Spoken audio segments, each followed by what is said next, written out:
Hello, everyone, and welcome to Music, Facts, and Figures by Mark Anacito. I am your host, Mark Anacito, and today's podcast is going to be regarding music and my history of music series. I'm in 1967. I'm in June of 1967 to be exact.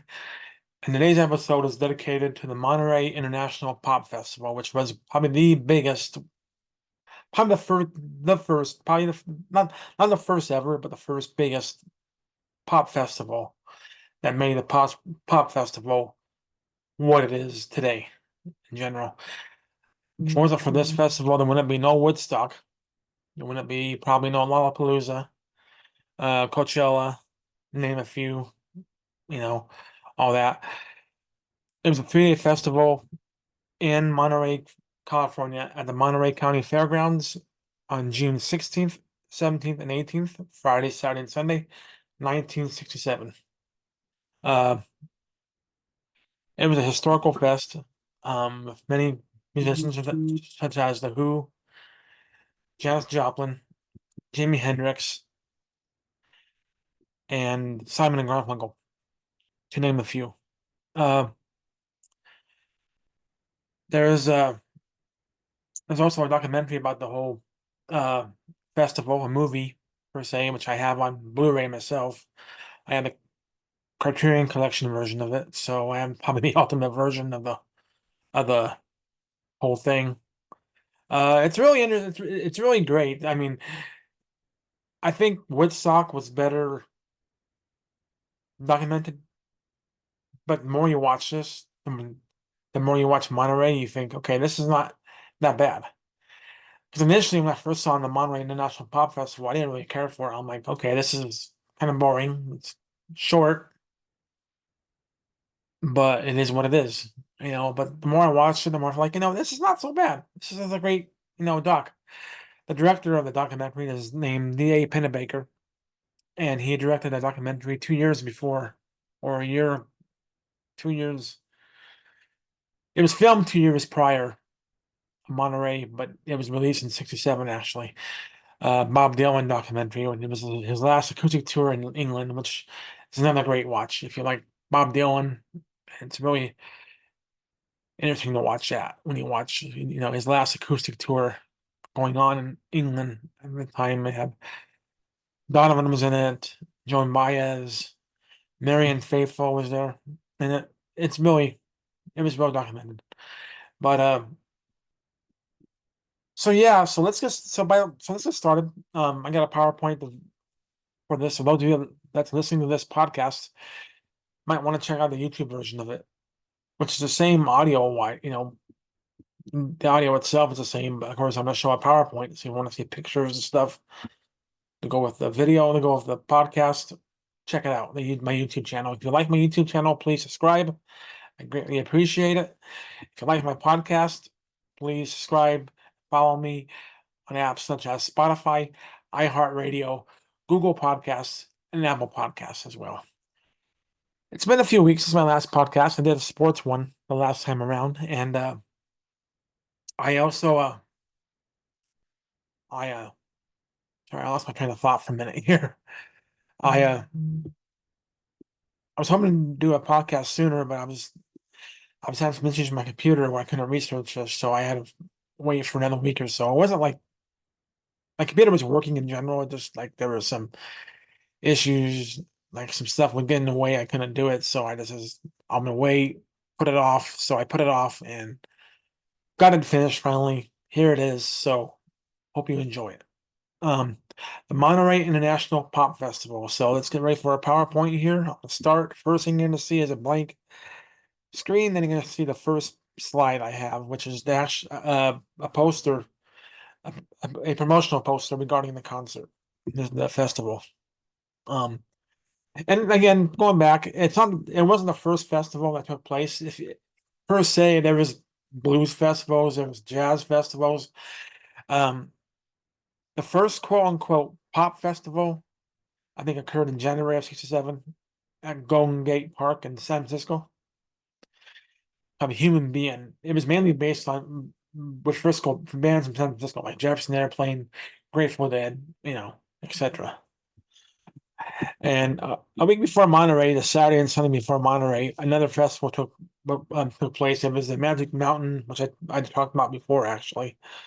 The I'm trying to find what it's called again. Well, the Magic Mountain. It was through a radio station, but I was um in California a week before Monterey. Now, Monterey was probably the first, like I said, quote unquote, big festival that really, put other artists on the map and stuff. What it is today. So anyway, let's get started on my PowerPoint here. Share screen. And here we go. Rock and roll. Let me put it on. Uh, Let me put it on slideshow and we'll rock.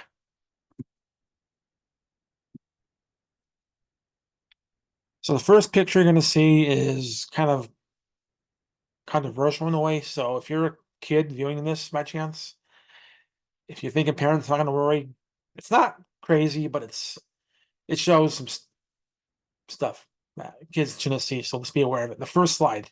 Okay, so here we go. It's a promotional poster of the Monterey Pop Festival. There it is. There it is right there. Uh, let's go through I'm gonna go through the set list. This is Friday evening, June 16th. LA Band Association was the first act to appear on there. They played songs like Enter the Young, The Machine, Along Comes Mary, Poison Ivy, Windy, and Windy. Some of their hit songs there. A Toronto band called the Poppers was there. They played songs such as Magic People, Think I Care, Tudor Impressions, Simple Deed, Let Me Be, Dr. Feelgood, bass solo, Dr. Feelgood. Lou Rawls, he played songs such as Love is a Hurting Thing, Dead End Street, Tobacco Road, On a Clear Day You Can See Forever, and Autumn Leaves. Set list is incomplete. And this is, and by the way, the source I'm using is Wikipedia for this. And I'm going to read an article that's on NPR.org.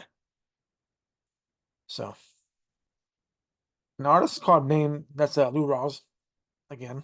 Sorry, I forgot what I have here. I should have done this before. That's Beverly. I never even heard of her. I never heard of the Poppers either, to be honest. So she did songs such as Sweet Joy, Sweet Honesty, Picking Up the Sunshine. So next act was Johnny Rivers. He played songs like Help Me Rhonda, Memphis, Tennessee, Mountain of Love, Midnight Special, Do What You Gotta Do, Tunesmith, Baby I Need Your Loving, Poor Side of Town, Secret Agent Man, and Help.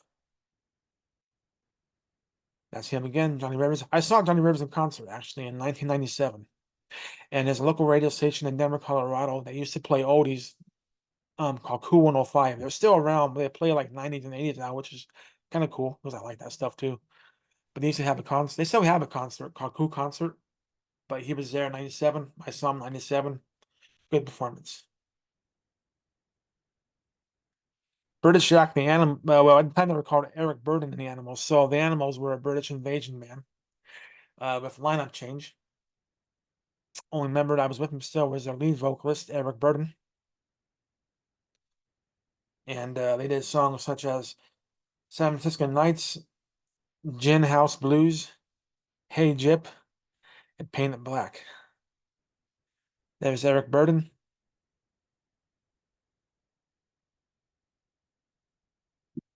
Simon and Garfunkel was there. And they played songs such as Homeward Bound, At the Zoo, the 59th Street Bridge song, Feeling Groovy, For Emily, Whatever I May Find Her, Sound of Silence, Benedictus, and Punky's Dilemma. Punky's Dilemma. There's him again, Simon and Garfunkel.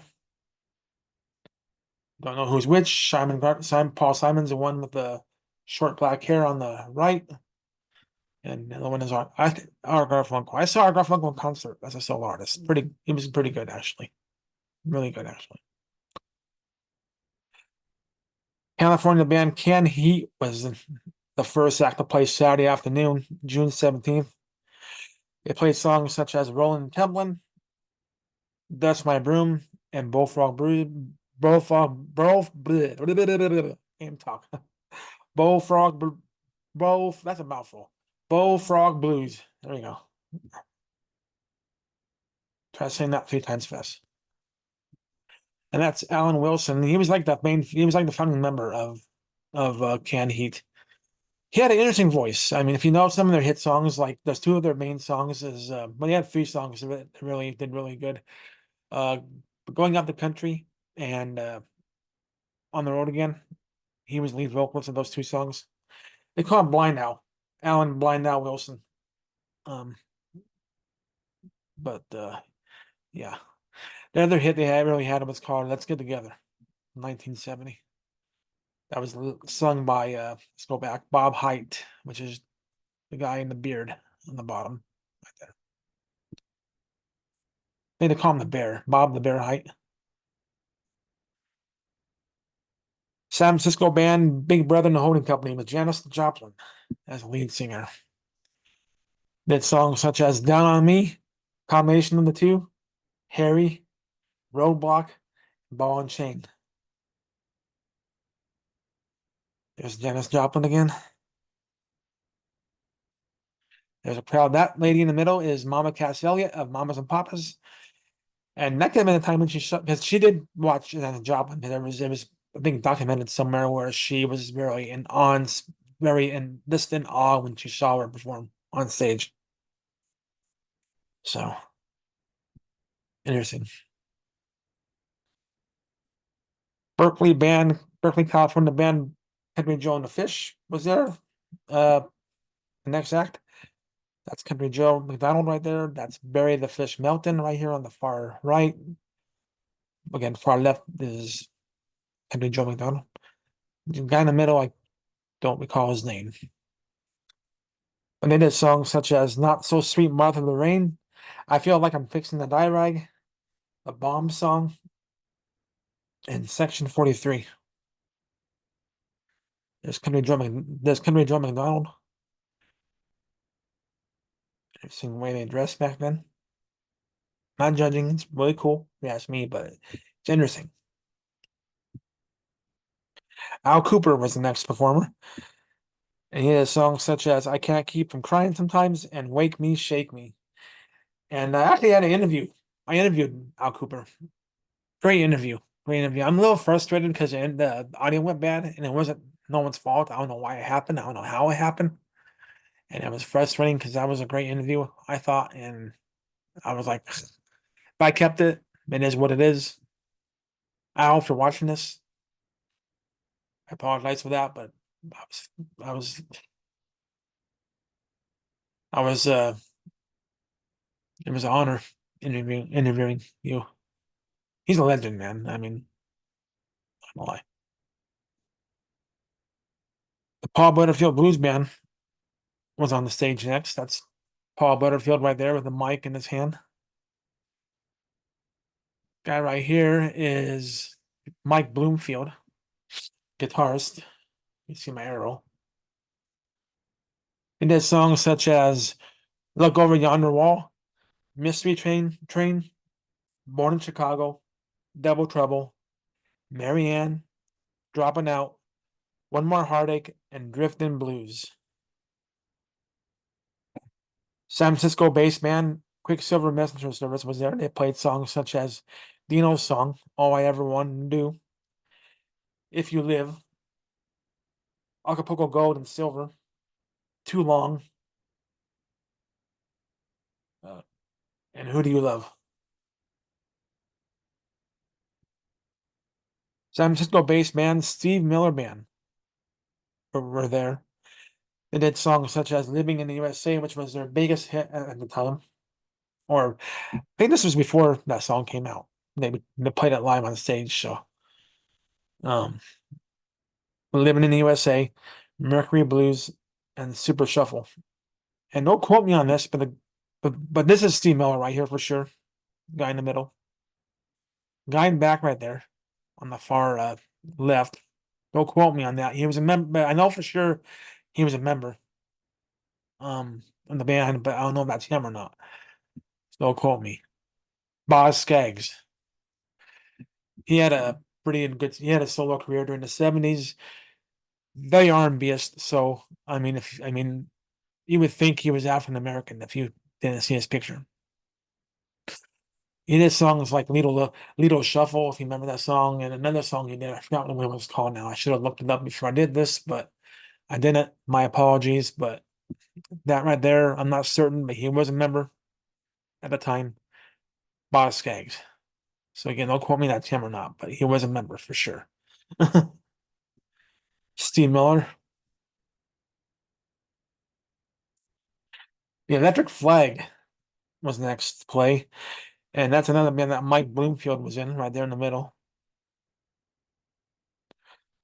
It did songs such as Groovin' is Easy, Over Loving You, Nighttime is the Right Time, and Wine. Wine. They were actually on the Blu-ray. Yeah. All right. San Francisco-based band Moby Grape were there. It did songs such as Indifference, Mr. Blues, Sitting by the Window, Omaha, Fall on You, Hey Grandma, and Lazy Me. That right there is a founding member of Moby Grape, the guy in the left, if you could see my arrow. His name is Skip Spence. He was the original drummer for Jefferson Airplane. Hugh Maskela. What was that? Monterey. He did songs such as Here, There, and Everywhere, Society's Child, and Baja Bula Bonke. Don't quote me on with that pronunciation on that. But it's also called a healing song. So there he is again. Hugh Maskela playing trumpet. LA-based band and the Birds were there. That's Hugh Maskela on trumpet and one of their songs. That's David Crosby next to him, and that's Roger McGuinn on the far right. It did songs such as Renaissance Fair, Have You Seen Her Face, Hey Joe, He Was a Friend of Mine, Lady Friend, Chimes of Freedom, and I know my writer, and So You Want to Be a Rock and Roll Star. There's David Crosby of the Birds. Laura Nyro, um, great singer, songwriter, pianist. She did songs such as Eli's Coming, Stone Soul Picnic, Wedding Bell Blues, and Poverty Train. She wrote the songs. I know for sure she wrote Eli's Coming and Wedding Bell Blues, which are two big songs. Eli's Coming was done by Three Dog Night, which was a hit for them, and Wedding Bell Blues was done by Fifth Dimension, which was a hit. That was the one where they sing Bill, or in my case, Bella. I don't know. You know what I mean, right? There's Laura Nyro again. Whether or not some of these pictures are at Monterey, I'm not sure. This one is probably not at Monterey, but I think that one was. Or maybe they don't quote me on that. It just it's her. San Francisco-based band Jefferson Airplane were at Monterey. They did their songs such as Somebody to Love, the other side of life, the other side of this life, excuse me. White Rabbit, High Flying Bird. Today, She Has Funny Cars, Young Girl Sunday Blues, and the Ballad of You and Me and Poonie. And they are again, Jefferson Airplane. Booker T and the MG is probably the best dressed band that was there. No judgment. I mean, it's really cool. They were there. They were mainly they were a soul band. Um, they played like the backup music for other artists. Um, but a lot of their songs were instrumentals.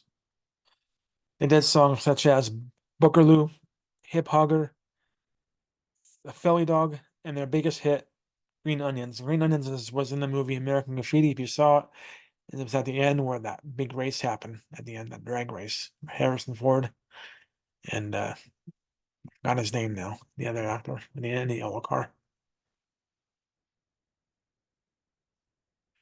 Otis Redding was there, and that right there in the background is Booker T and the MGs playing for him.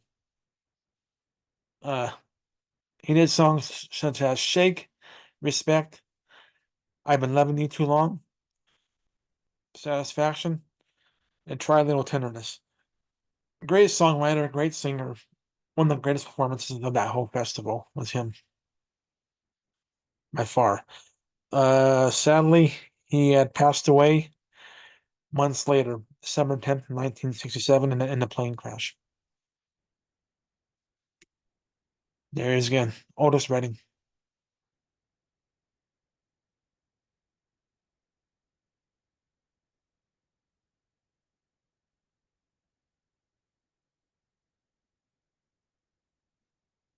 Sunday afternoon, June 18th, the one act that played was an act from India. That's sitar player Ravi Shankar. Um, he inspired George Harrison to play the sitar. Uh, I'm not even gonna name their songs because I can't really pronounce them per se. But the performance was spectacular. On the main Blu-ray, it's in the movie, and uh, it was pretty amazing. I like when they bowed, like at the end, Ray was cheering for them like crazy, and he never like this. You know how they bowed. It was kind of cool.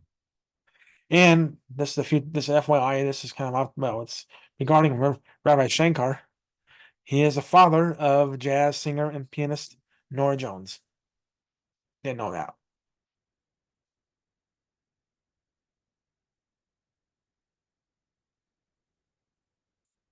All right, Sunday evening, first time to play was the Blues Project. They did songs such as Flute Thing and Wake Me, Shake Me. Al Cooper was actually a member of the band who left and went solo for a little bit, then went on to join Blood, Sweat, and Tears. The guy right there in the background in the brown shirt, his name is Steve Katz. I actually had an interview with him once. Great interview. Twice, actually, I interviewed him. The first time was my first interview I ever had with someone, and it didn't record. Great guy, man. I mean, we talked for maybe a solid 10 minutes after our interview. We just talked about life in general. It was kind of cool. The guy right there, you see the arrow.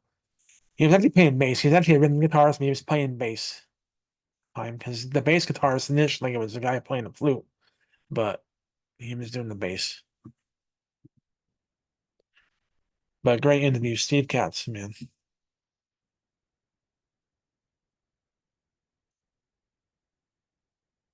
Big Brother and Holding Company were on there again. There was another group that played that is mentioned, but there's no name for them. It says group with no name on Wikipedia. So I don't know who they are or what they are. I'm just throwing that out there. Buffalo Springfield was there, LA based band. And that's David Crosby, who filled in for Neil Young.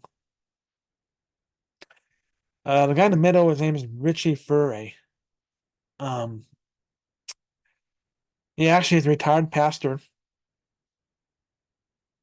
in Colorado. He had a church in Broomfield. I actually saw him preach once. He's a really, really good preacher. If you're a Christian-based believer and believe in the Bible, he's definitely a Bible-believing preacher. Richie Furay. And that's Stephen Stills on the far right. But then they did songs such as the songs such as "For What It's Worth," "Nowadays Clancy Can't Even Sing," "Rock and Roll Woman," "Bluebird," "A Child's Claim to Fame," "Pretty Girl Why." That's it. The Who, British-based band, was there. Played songs such as "Substitute," "Summertime Blues," Pictures of Lily, A Quick Win While He's Away, Happy Jack, My Generation.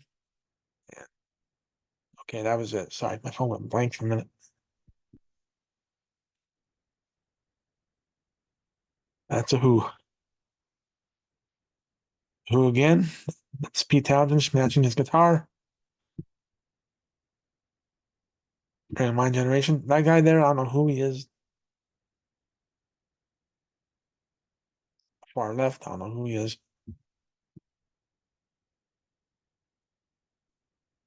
San Francisco-based band The Grateful Dead were there. They played songs such as Viola Lee Blues, Cold Rain and Snow, and Alligator Caution Do Not Stop on Tracks. Grateful Dead. Jimi Hendrix um was there. He played songs as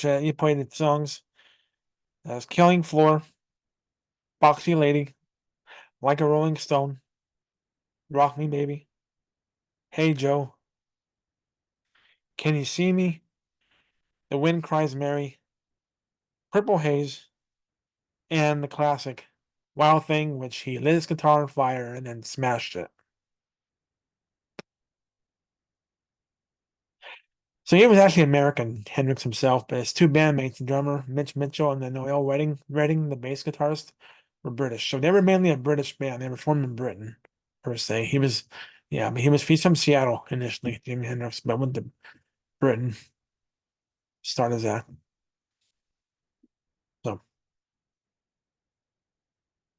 Mamas and Papas were there.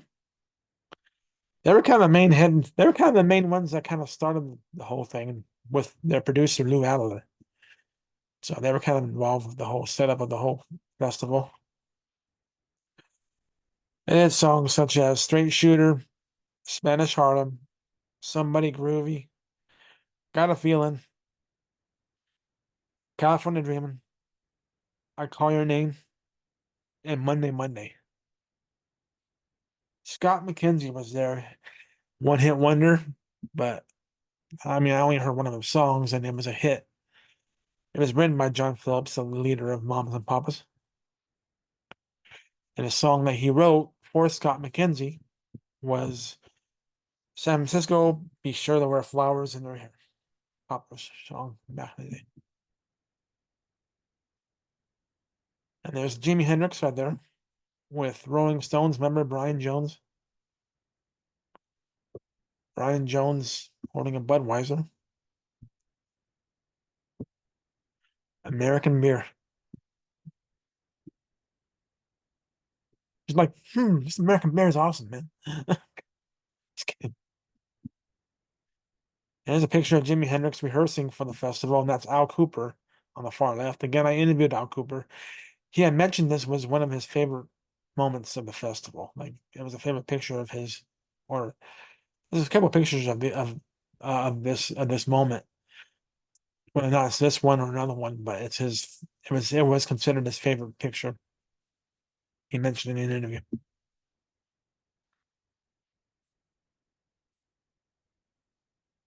And then there is D.A. Pennebaker, the director of the festival,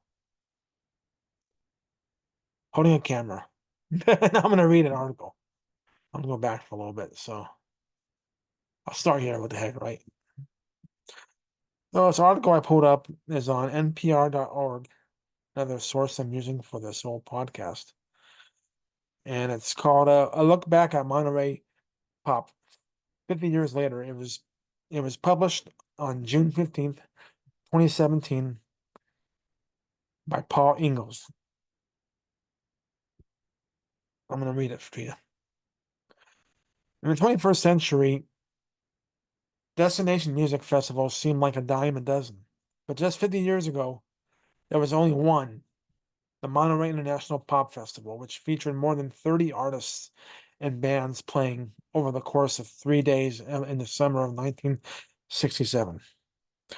Monterey Pop set the template for all the huge rock festivals that would follow: Woodstock, Coachella, Bonnaroo, and all the rest. And its influence would spread even further via a documentary Monterey Pop that was helmed by D.A. Pennebaker. And right there. And would set a gold standard for concert films. The festival's star-studded lineup reads like a who's who of rock royalty. Before names rise to the top of any conversation about the festival, there was Janis Joplin. When she sang, all of us sang. Pennebaker remembers. That's her again. That's her again. Can't see my. I did cite my source right there. Just can't see it. I do apologize for that, but I did cite my sources for this. Okay, next. Come on, come on, where you at? The Who? The Who left the audience in awe after Pete Townshend concluded My Generation by smashing his guitar. That's Pete Townshend right there in the middle top. And there he is again. Not there per se, but as for Otis Redding, the power and the feeling in his voice was something that a lot of us never seen before. Photographer Henry Diltz says. Finally, there was Jimi Hendrix, who threw his guitar down on stage and doused it with Ronson lighter fluid. Then he lights it, then leans back in this sacrificial rite of giving his guitar to the gods. Photographer Tom Gunfinger O'Neill remembers one of the most iconic rock and roll moments in musical history. The musicians who weren't playing were watching Hendrix transfixed from behind the curtains at the side of the stage, says Grace Slick. That's right, Grace Slick of the Jefferson Airplane, who performed at the Monterey Pop with the Jefferson Airplane. We hadn't seen a lot of these people, and everybody was just blown away by Jimi Hendrix in particular, because we hadn't seen him live, but we were amazed at each other. Go back. Those 3 days of rock communion were initially conceived as a one-day affair. Two promoters, Alan Perzer and Ben Shapiro, were booking musicians for an all-day event at the same fairgrounds that hosted the storied Monterey Jazz Festival. But then record producer Lou Adler, him there, produced for the Mamas and Papas per se, one of the bands he produced for, got wind of the project.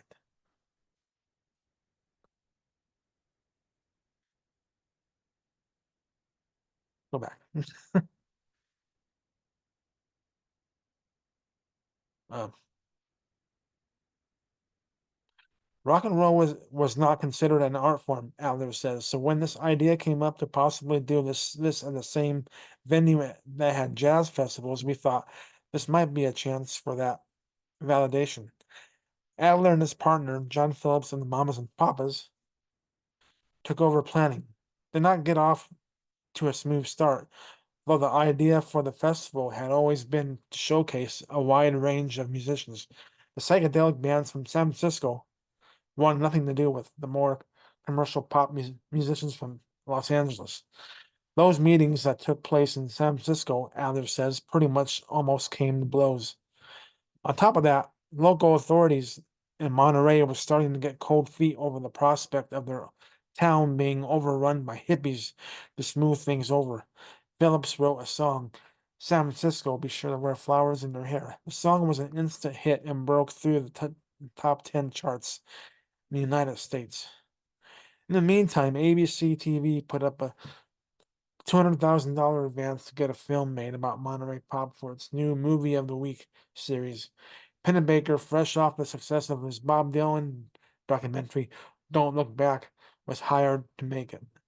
Usually I just did my films by myself, Pennebaker says. The idea of having to do a concert film with 4 or 5 or 6 cameramen was something I never even thought about doing before. As a result, Monterey Pop was made by kind of letting everybody go out and do whatever they thought a concert film should be. Drugs were everywhere at Monterey Pop, some of the crowd, as was par for the course in the 60s and the Summer of Love. In fact, Los Angeles band The Association kicked off the festival with Along Comes Mary, a thinly veiled salute to marijuana. But the festival wasn't what the Monterey police force expected. It didn't take long for them to have flowers in their hair and in their helmets and flowers on their guns, Adler says.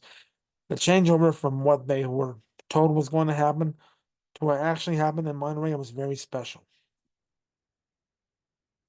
Most of the Monterey pop musicians played for free, with ticket proceeds going to charity. The foundation set up for the festival still donates royalties from any Monterey-related releases and from Pennebaker's documentary, which was released in theaters the following year.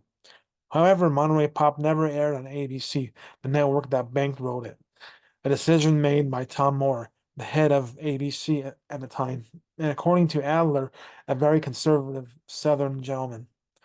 We showed him Jimi Hendrix Fortunating with his amp, and we said, "What do you think?" Adler recalls, and he said, "Keep the money and get out," he said, "not on my network." In celebration of the festival's 50th anniversary, a restored version of Monterey Pop will be released in theaters across the country Friday as this weekend. This was, of course, a couple years old. Artists like Nora Jones, Regina Spektor, and Kurt Weill will take to the same fairgrounds to celebrate the monumentous momentous festival, excuse me, whose influence can be still be felt half a century on. And that's it. Some crowds at the festival. That guy's like, what am I doing here? No, I'm kidding. There's some crowd. There's a picture here. That there is where's Meryl? There's Meryl. Right there, the guy right there. Peter Tork of the Monkeys. That's Barry the Fish Mountain. Could we join the fish?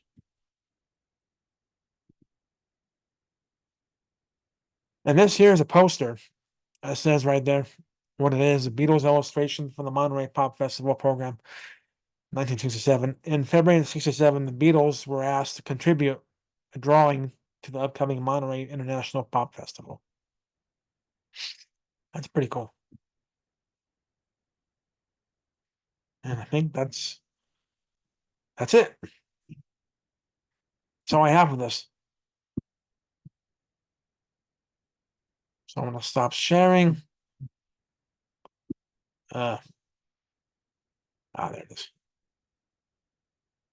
So that's all I have. That's all I have for this episode. Kind of fast, but smooth, I guess you would say, because it's so I'm not like trying to repeat things. I'm doing the best I can when I do that anymore. I just want to get to the point of things. And again, this was not a heavily edited podcast. I made a promise I would do that, but not this time, unfortunately. Maybe next time. However, my next podcast is not going to be video, it's going to be audio only. So you can check it out again on apps such as Spotify, iHeartRadio, Google Podcasts, Apple Podcasts. And if you like me, please follow me. I appreciate it. I appreciate all you guys, people are already following me. Thank you so much. I appreciate your patience with me. You know, it's been a timely situation here doing these podcasts, but I'm doing the best I can, believe me. My next podcast is not going to be about music, however, which is why I'm not going to do a video for it. Well, either way, it doesn't matter. But this is the heads up what it's about. I'll show you. I got a book here from a friend I used to work with, actually. That's right here. I don't know if you've heard of it before or not. It seemed kind of interesting. I never really skimmed through it yet, but there's some stories in there of like the possibility of existence of giants in the days of the pyramids, and perhaps them building the pyramids. You know, do I believe that? No, I don't have. I don't. I haven't seen or heard proof of it, so I can't tell you. Um, but um, uh, I'm gonna skim through it. Give me 2 weeks the most, and I'm gonna do my next podcast on something in that book. So yeah, that's all I have for today, and I appreciate you for tuning in. Thank you. Again, if you like my YouTube channel, please subscribe. If you like my podcast, please follow me. Again, iHeartRadio, Spotify, Google Podcasts, Apple Podcasts. You know the drill. If you like me, please follow me. Thank you for your support and tuning in. Appreciate it. Until next time, God bless and good health and goodbye. Thank you.